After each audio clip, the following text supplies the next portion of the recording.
Hi guys, welcome back to The Usual Place. It has been about 6 months since Jasmin Lau and Goh Hanyan stepped into politics after being in the civil service. Now they're both junior political office holders across several ministries, taking on new responsibilities and getting used to the public eye. They're also the co-chairs of the Committee on Technology and Innovation, one of the 5 committees that is part of the Economic Strategy Review. Now, in a nutshell, the review looks at how Singapore can stay economically relevant and competitive amid geopolitical tensions and tech disruptions. Today, I want to find out from them what the past couple of months have been like, the biggest adjustments they've had to make, and their plans on how to accelerate AI transformation across the economy and encourage enterprises to adopt AI. Jasmin Hanyan, welcome to The Usual Place. Thank you for being here. Thank you for having us. You. Okay, so just so that everyone is watching us is caught up, Jasmin, you're the Minister of State at the Ministry of Digital Development and Information, so that's MDI, as well as Ministry of Education, right? That's right. All right. And Hanyan, you're a Senior Parliamentary Secretary at the Ministry of Culture, Community and Youth, Yes. as well as Ministry of Sustainability and the Environment. There's a lot of portfolios between the two of you. The words are also Many a little bit too long to read out. Yeah, I think it's easier if we just do the Singaporean way and just make acronyms for everything, right?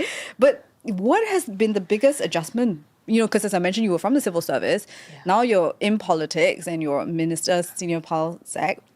What's been the biggest change for both of you? I mean, Jasmin, how about you kick us off? Well, what has not changed is that we still have 24 hours a day. But what we have had to use the time for has changed dramatically. A rearrangement of time allocation for work, family, life in general, all of that are a bit upside down. And I think in terms of work, we have to be out there a lot more with people, human interactions. I think people don't realize I'm an introvert. I don't know whether you're an introvert. You're an introvert. A lot of public servants are introverts. I can't tell, because I'm like chatting with you. You should guess. Yeah. So for introverts to go out there and do the engagement daily, weekly, it's very hard. But you have to do it because you have minutes, seconds of interactions, and you must be able to convey a message very quickly or convey an emotion very quickly. So that has been huge change for me. Is it very difficult for you, like if you have to be seen like smiling all the time, like you have to, you can't have like a moment out of it. Yeah, but you also have to be real. Like I think people can tell if it's like fake smile because then the smile drops the moment you turn away. People can tell. So you have to psych yourself up. It's an important engagement and it's an important time to interact. But honestly, when I get home, I mean, I don't scroll. And just like leave me alone for a few minutes. Just let me decompress.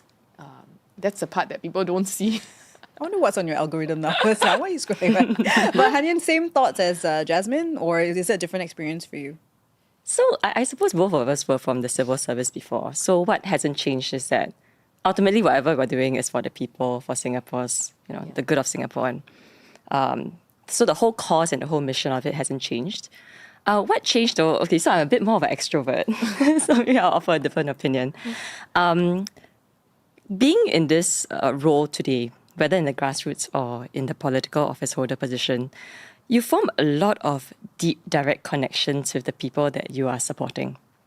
And so that to me, has been very gratifying because especially when we have our weekly Meet the People session, people come in and they are often in the lowest points of their lives. And you're there and they are seeking help from you in that moment. So having that connection to the people that you're supporting, a bit different from when you were at a public service, when you're making policies. A bit further removed. Yeah, a bit further removed is at a national level. So again, the way that you connect with your cause is drastically different now. So that has been the change for me. What would you say is the most challenging part? Because as I mentioned, you have many things. You both have 2 different portfolios, each of you. Which is the most challenging portfolio in terms of that aspect of your work? Well, for me, I'm not a techie, what they call it, or geek or techie, whatever. Tech-centric. I'm not. So when I first found out I'm going to MDDI, it's like a, small stress. Small only because... You didn't put down your preferred ministry? They give you a form, it's like secondary school. I would like to go to Ministry of MCCY. Option 1 to 6. Yeah, option 1 to 6. Maybe they should have asked us that. Yeah, they just area and say, Jasmin, please turn up at MDDI tomorrow. This one you ask PM how exactly he delivered it. But I think for me, that moment of discomfort was oh my gosh, I have to learn. You do need to learn the content and you need to learn it fast. The day we are taught and the day you start, I think it's, 1 day, 2 days, something like that. Okay. So you have to pick up just the raw content extremely fast. Then the stakeholders you engage, you must come across credible. And they have spent many more years in the industry or in this topic. And so that has been particularly stressful for me. Education is different. Education has lots of emotions in it. Everybody thinks they have the best solution for the education system, and everybody thinks that everything that a Singaporean needs to learn should be done through the education system. From values, how to be kind, how to be a good person, everything should start from education. So it's a different ball game. I think the content in education is not so hard to relate to because we have been students and now we are parents. But there, the emotions are complicated, and it's been a different challenge there. Yeah. Hanyan, for you, would you MSc or your MCCY was? MCCY is quite fun, I would think.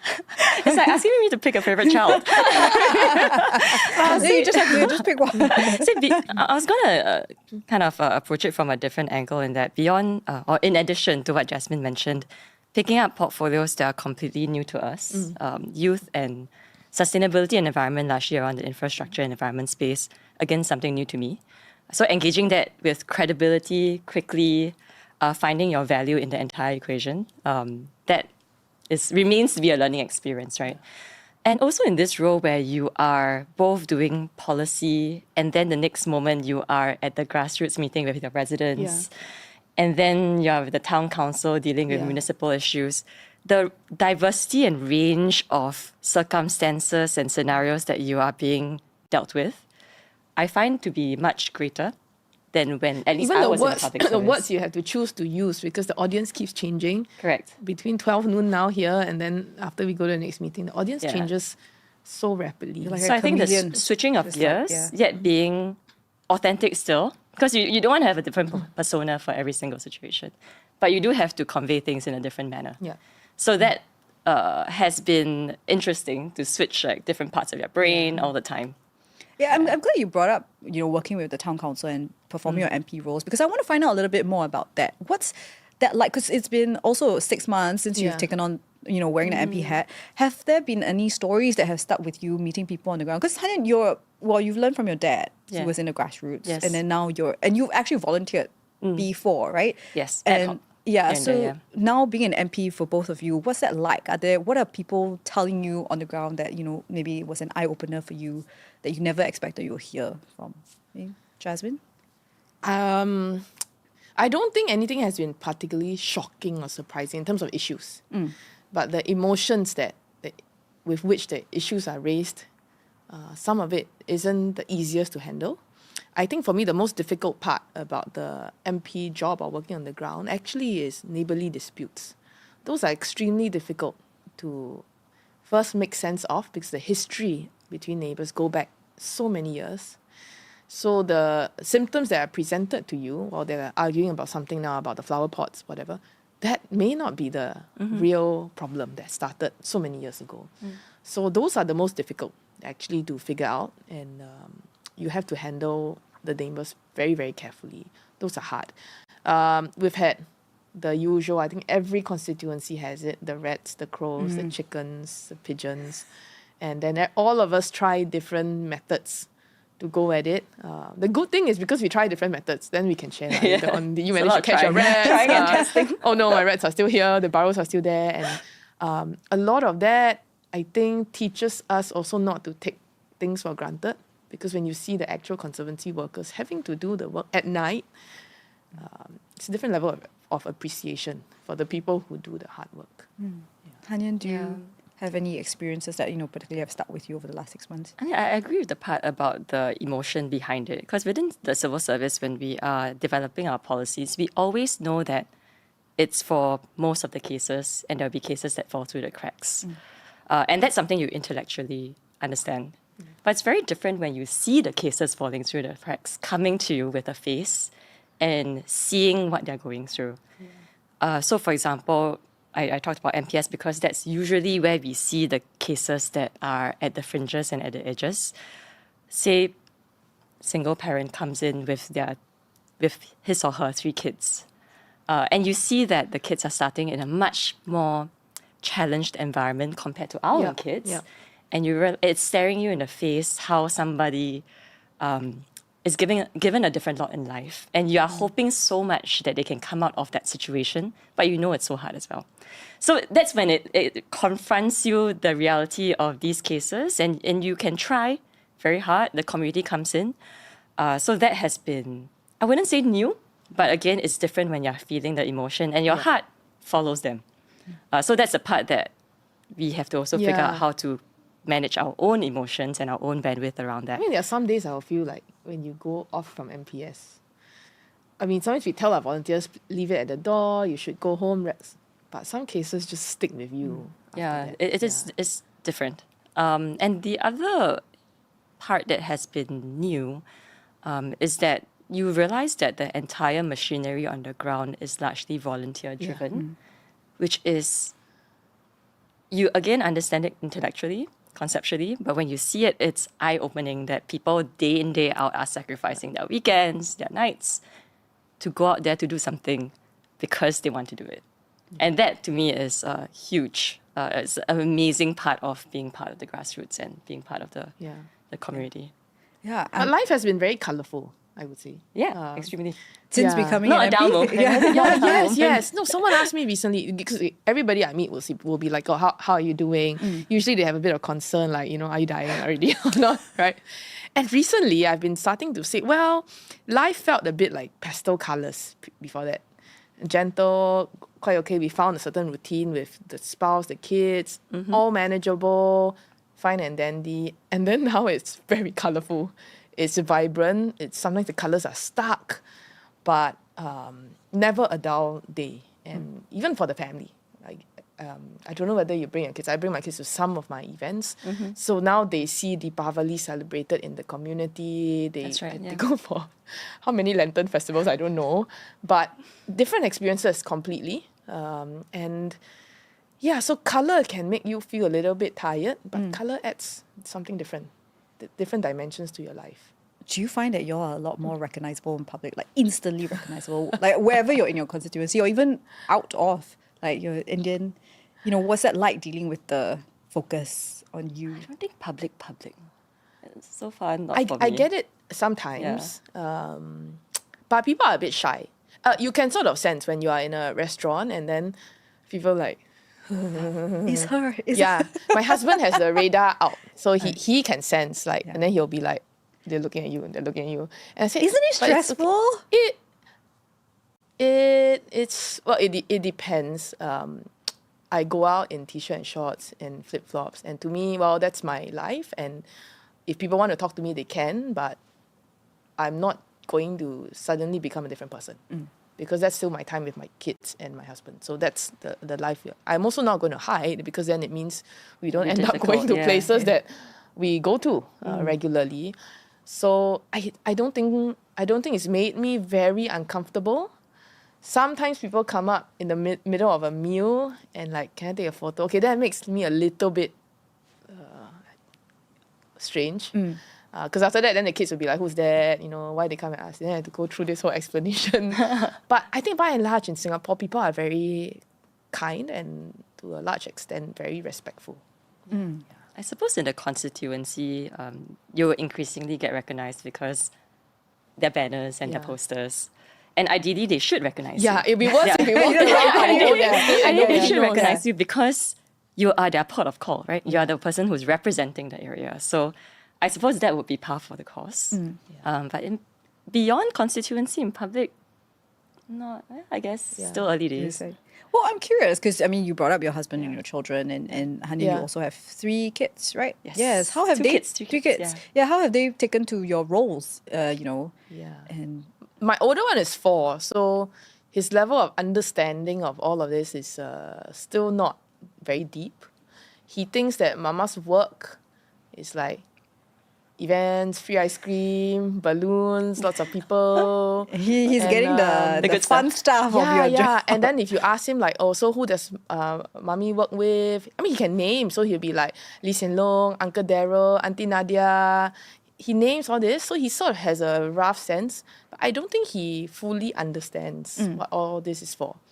And funnily, occasionally at some events, he'll ask me questions like, how come I don't get a goodie bag? I'm like, no, the goodie bag is not for you.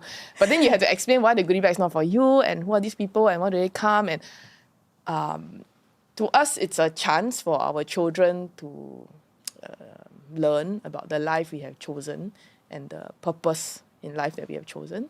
But they are still very young. And I also don't mind that they just feel it first. Later on, we can go deeper into what's all this really for and about. Yeah. That's Hanyan, true. your kids and My your oldest husband. is 6. So I suppose the 6-year-old is now kind of at the point where she can understand some of these things. But similar to Jasmine, I'm hoping that they'll come to their own conclusions. You bring them around, you expose them, and they will take away what they want to take away, and that then shapes them as people over time. And the younger ones will be like, oh, mommy going Yishun again. Yeah. Now they know what's Meet the People session. Yeah. So, little things like that, just get them to understand that this is a new way of life. Hopefully it hasn't shocked them too much. We try to integrate as much as possible.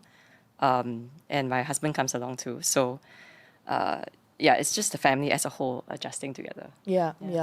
I think for us, for our kids, they wouldn't know life otherwise. As in, this was the only life that they would know. So it depends how you look at it, good and bad. They can't remember a time when life would be very different. And hopefully over time they have a chance to ask all the questions they want, have a chance to also judge what we are doing, and then decide for themselves what they feel about Papa and Mama's jobs. All right. Well, thank you for sharing about your personal lives. But I also have to ask you about the committee that you're on.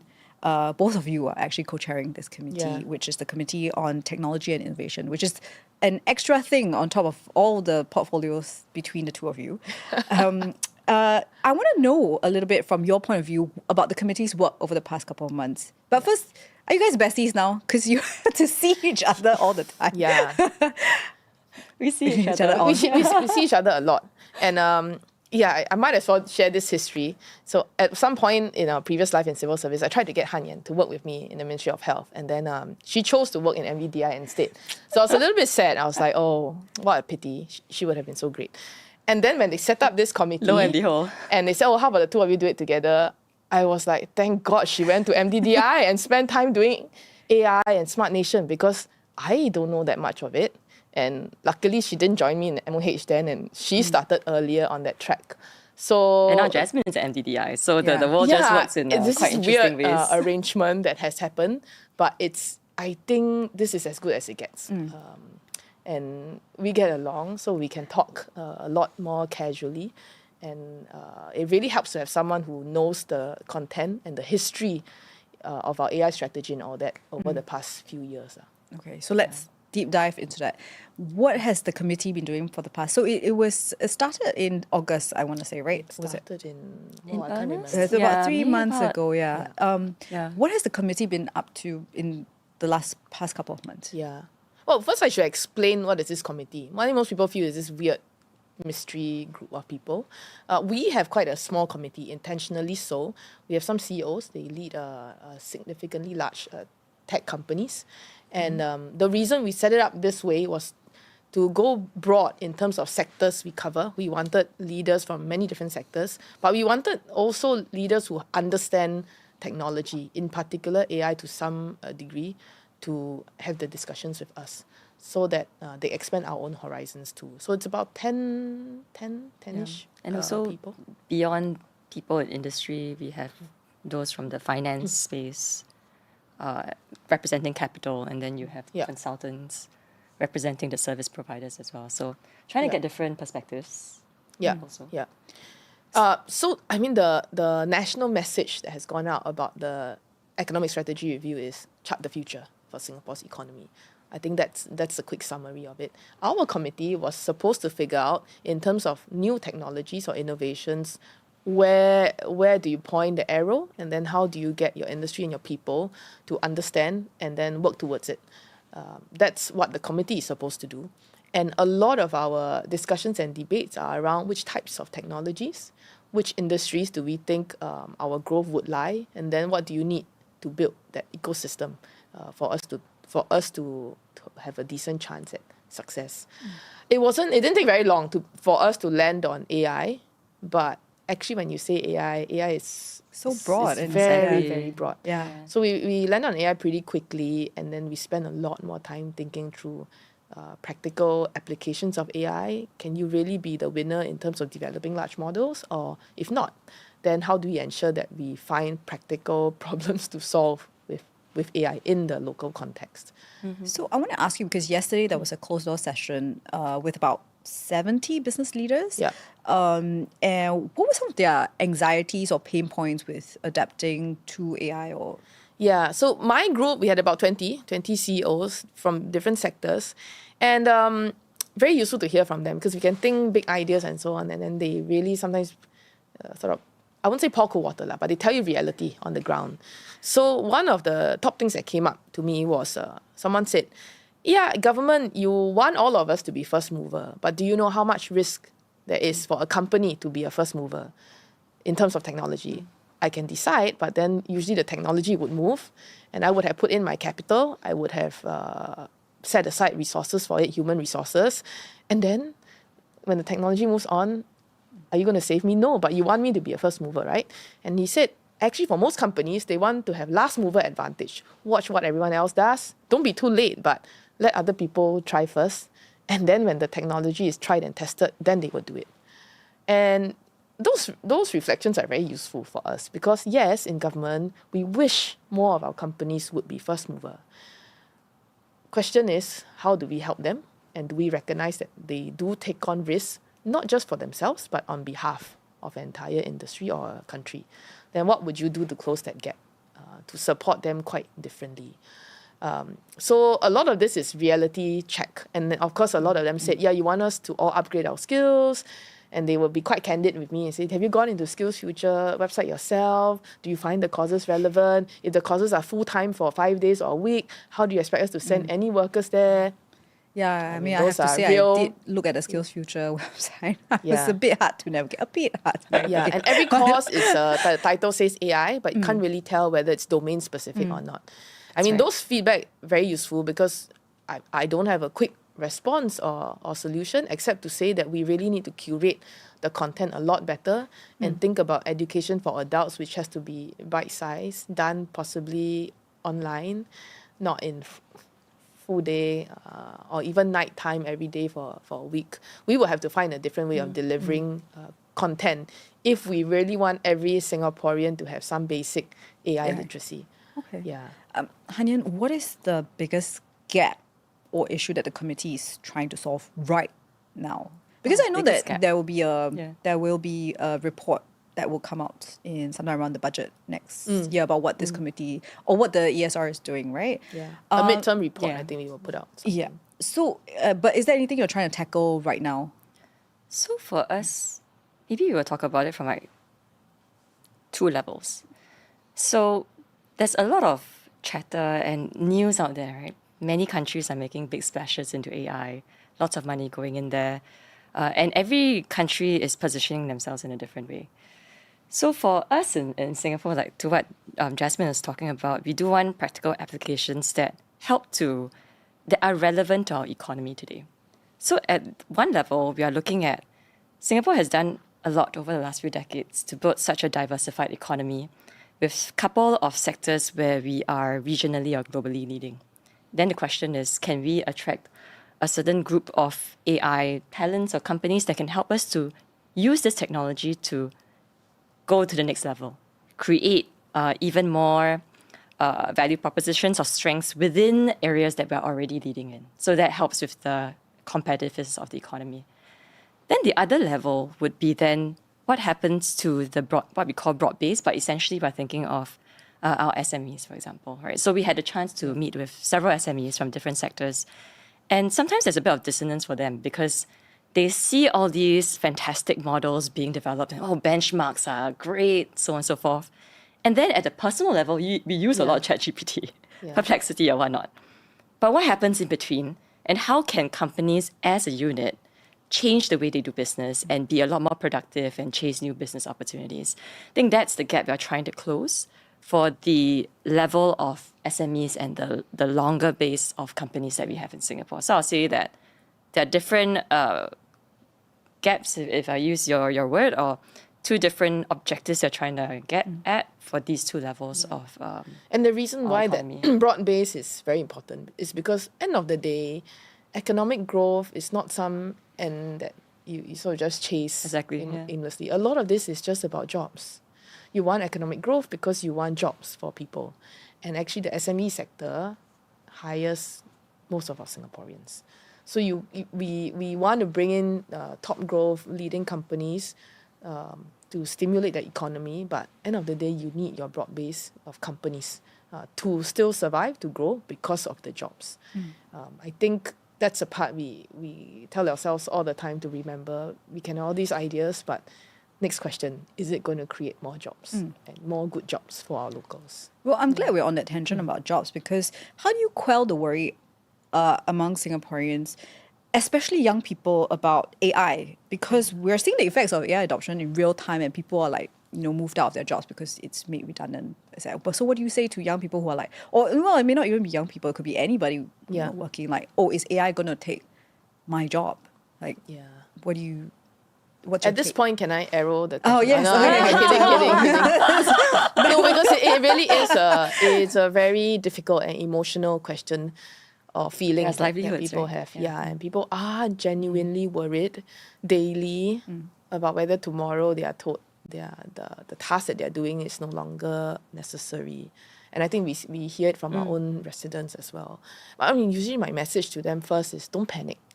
It's not that the wave is coming like tomorrow. So there is that first assurance of don't panic. Then after that, it's think about what you can do as an individual first. Because most people then start worrying. When the panic sets in, they start worrying about tariffs. They hear all these big things, and then they worry about the external outlook. All of those things as an individual, you can't control. And I try to give them some assurance that is part of our job. We have a committee set up. We are given the responsibility of figuring out what's the new set of jobs that we will have to create. There will be new jobs. That's our job to figure out. But as an individual, what can you do? What's within your control? A lot of it is about firstly being open to the technology, learning something about it, then taking some courses if you have the time and the energy to do so, and do all the things that you can control first. Let us have a bit of space to figure out the new jobs. I think that's the kind of assurance I give people first. It doesn't take away the anxiety fully, but it gives them some actionable next steps to figure out.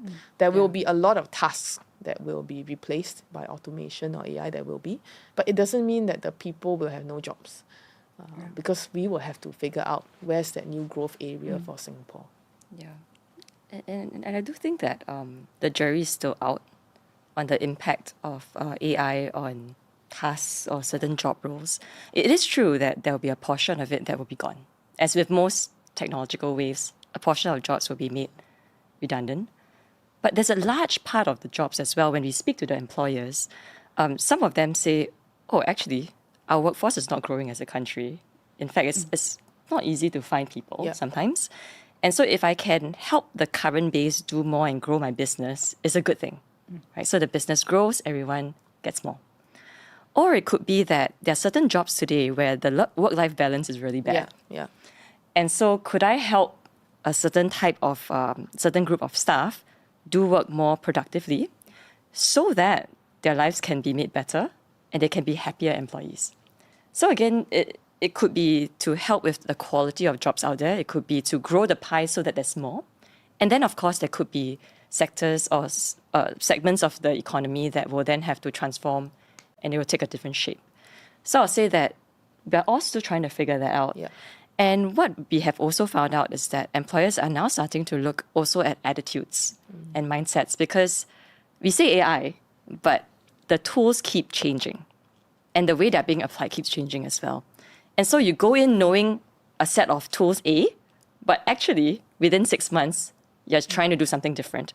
And so what the companies are looking for are workers who are open Yeah. And they try, they learn, they are curious, they find new ways to apply themselves.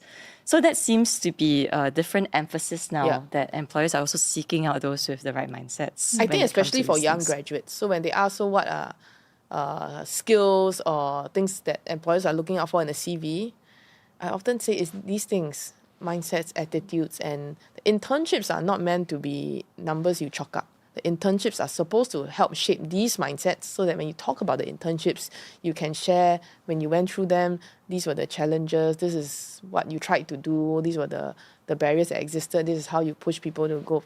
They are meant to be that. And it does, I think, some of the anxiety that exists now gives us a chance to engage the youth better, to talk through some of these issues with them, and to help them see what you can still focus on despite your anxieties, mindsets, attitudes, interpersonal relationships. These things do matter a lot to employers. So I want to know, because there is a view that by some people, that this optimism over AI is fading because it might not be as game-changing as people initially thought. I mean, it's an incredibly powerful tool, but it won't replace like humans or workers at some scale, right?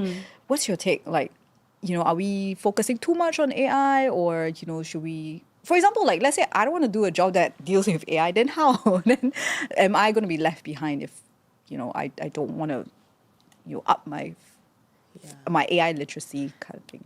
I mean, I've seen some really powerful users of AI, especially in healthcare. That's where I came from previously in the civil service. And when you see some of these applications and the value it could bring to humankind, I wouldn't call it a bubble. But it could be a bubble elsewhere, depending on what problem it was trying to solve. And sometimes maybe there wasn't even a problem, but someone tried to create a cool, fancy purpose for AI. But I mean, if we focus on real value, I think AI can bring a lot of real value to humankind. Doesn't mean that the doctor will not have a job and the nurse will not have a job. No, we don't have enough nurses and we don't have enough doctors. In fact, I think it could free up, like Hanyan said, free up time for our humans to be doing what they really signed up to do, to provide care, to provide emotional care, and then takes away some of these repetitive tasks and administrative tasks. I think it can also, in healthcare, for example, improve accuracy because people do get tired. AI maybe doesn't get tired as fast, but people do get tired. So I think it can help us tremendously, but it has to be identified problem statements that we do care about and that we think we actually need to solve. I think a lot of the talk about bubbles is sometimes when you have new products that are being pushed out but not clear. I think we're so inundated with AI everything, AI this, AI that. I'm just sometimes personally, I struggle to like keep how. No, now when people say the word AI, you already feel a bit allergic. Like, oh, please don't. Don't say it again. I think it feels a bit foreign right now. It still feels new and foreign. But I do think over time it might become quite a foundational piece, quite similar to computerization in the past. Back then, I don't think the workers felt that this would be part of their life. And today it's pretty much, you don't even see it, you don't notice it. Correct. Exactly. So I think it will be some way to go when AI becomes embedded and we don't actually call it out as AI anymore. But whether it's a bubble or not, based on where the technology is today, there's so much more we can do to already extract what it has. And there's still a way to go for that, and which is what the committee is trying to focus on right now. Yeah. I'm curious. Do you guys use AI every day? Yes. I do. Yes. What's the craziest thing you have used AI for? Crazy. I don't really use it for crazy stuff. Okay, I use it a lot for summarizing content. So people like to send me a lot of articles because they're trying to be helpful. So they'll be like, okay, you're doing AI or doing ESR or whatever. Here are like these articles from Economist and Times and Financial Times, and they keep sending the whole day, just people sending PDF files. I mean, truth is, I don't have time to read it. But it's so much faster to put it into a chat GPT or whatever. In government, we use Pair. So much faster just to ask, give me the top 3 points. Or you can even ask it, give me the controversial part of this article. Whatever lah. Someone is helping you to digest faster. So I use it a lot for that. And extremely time-saving because we still have only 24 hours a day. Yeah, Hanyan. Maybe a non-work example, I guess. I use it with my children. Yeah. Because sometimes, children, they ask you very innocent and yes. hard to answer Yeah. questions. Like why is the sky blue, or what is gravity, or Yeah. question So my kid asked me, where does the poo-poo go? yeah, exactly. And I was And so like, you oh say, my God, okay, how do I even this is the answer that? question. Please give me an answer for a 4-year-old, 5-year-old. yes. And it's pretty It's very amazing. good. It's very good. Pretty amazing. Oh, Yeah. Okay, you all have very functional. is your PA worried after hearing this? Like, Jasmine is summarizing everything that I No, said. so I mean, some people have said, oh, maybe if you have all these AI tools to help you organize your life, you don't need people anymore. Honestly, I can't imagine my PA ever I don't being think we're replaced there yet, because yeah. she knows me, she knows my style, she knows my energy levels throughout the day. She knows that I always imagine myself driving very fast, but actually I don't drive that fast. So she knows me, and therefore she plans things out in a way that's best suited for me. And a machine can't do this. I don't really think so, because she reads my body language. She knows my kids and their schedules. If I wanted a machine to do it, I would have to first tell the machine all of this data. And I don't think it's possible, because the data would keep changing. This is about personal life. So as I change, the data about me ought to also change. But who's going to feed ChatGPT information about Jasmine on a daily basis so that ChatGPT knows how my life is changing? No. But my PA will see me every day. She will see my moods every day. And then she adapts a lot faster to it. So since I have you both here, is there something you want to tell people about, using AI and improving our AI fluency, which is also something that I guess we do need to look into? What would you say to people who are like, maybe a bit like me, resisting the... Is it? Are you? I mean... Do you use AI? I do. I do use ChatGPT, Like for similar work? to you, like just to get like thought starters Okay. on where we're at with certain topics, kind of thing. But I mean, of course, writing is still like very Yeah. much the fundamental. Right. We gotta keep to it, right? But I do have a bit of AI fatigue. I'm like, oh no, there's a new one, and Yeah, yeah. there's a new program. Like, save me. But yeah, but and, it's like. AI literally, because I hear so many people like there's Claude, there's Yeah. there's No, sometimes people use And the it naming as a, conventions are... but people use it as a flex. Like, have you used Claude? Or have you used Sora? And then you feel very stressed because like all you do is ChatGPT. Yeah. There's a bit of that going around now, lah. Yeah, I was really new. I saw Sora that day and I was like, what is this now? I thought it was like the actress or something. There's an actress called... There is an AI actress right now. Oh, okay. Yeah, so it was quite controversial, I think, Right. in the US. Yeah. Yeah. Yeah, but what would you say to people who are maybe like on the fence about like, should I be more fluent in AI? Or... maybe, So I would say the work persona or the work needs mean that I do need to go out and talk about AI, and also encourage people to learn about AI. I do have personal fears about AI, especially as a parent, because I mean we do some of these surveys and we talk to parents, we talk to students. There are also products like companion AI, companion bots, and so on. Those absolutely freak me out. But if I think about it, I only learn about this because I had to learn about AI. And I think that's still a useful first start. Go and learn about it, read about it, find out what other people are using it for, then decide for yourself what is your red line. Like, to me, the companion bots. yeah, no, that is a cannot, bit like, scary, cannot. right? You have to talk to humans. You have to live with the discomfort of social interactions, because sometimes it's awkward, but that keeps the human in you human. Like, to me, that's my red line. And everybody needs to have their own. Some people will say, I'm not going to use it for social media or whatever. Everybody needs to first learn about it, then decide where you draw the line. Yeah. Hanyan, for you? Eerily similar. Spending too much time. Is that know it enough so that you know the risks, because it's going to happen Yeah. in any case, right? It's a global technology. So know it enough so you know the risks and what you want to use it for. And I think it's also a kind of a moment for us to figure out, so what is our humanity about? Like, what is the human value in what we do, and that we don't want it to ever be replaced?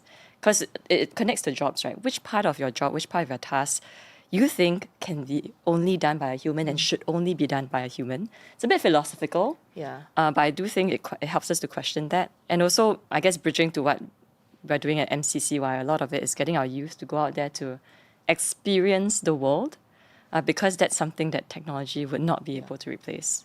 Yeah.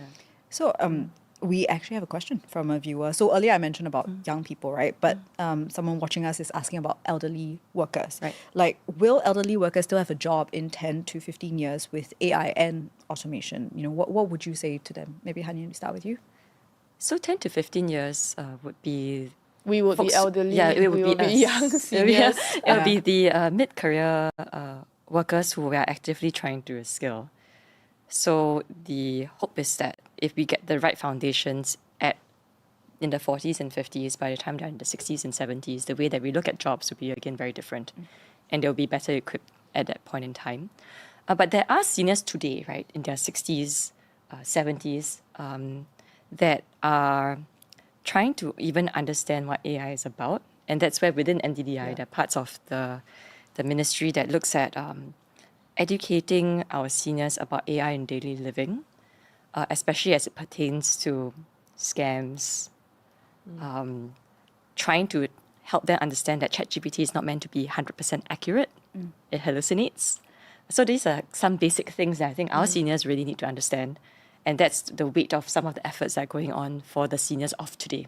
Then of tomorrow would be equipping them with the basics so that when they become seniors, they can better deal with the job changes and economic changes in time to come. Yeah. I would say as a society, I think over time we will realize that what we are willing to pay for as consumers will change. We will be paying for things that maybe technology cannot provide, but only the human can. Could be care services, emotional support. In fact, actually a lot of basic skills, electrician, plumber, things, gardener, things that actually not so straightforward for technology or robots to do.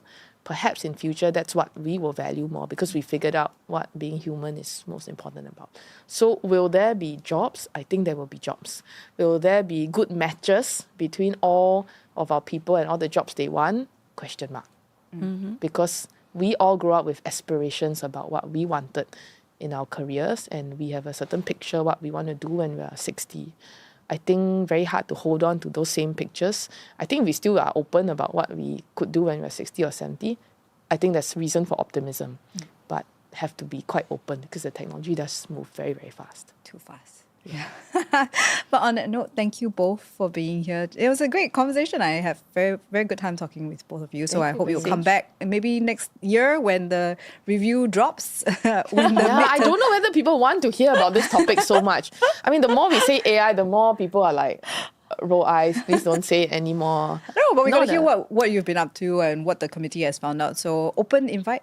Please come back when it happens. you. But thank you Yeah, for happy now to have a for conversation, being yeah. here. Well, that's it from The Usual Place. Now, if you're watching us on YouTube, don't forget to like, subscribe, and hit the notification bell so that you won't miss the next episode. And if you have thoughts on what we just discussed, do drop a comment on YouTube or talk to me on Instagram at The Usual Place Podcast. I'll see you next week on Thursday at noon.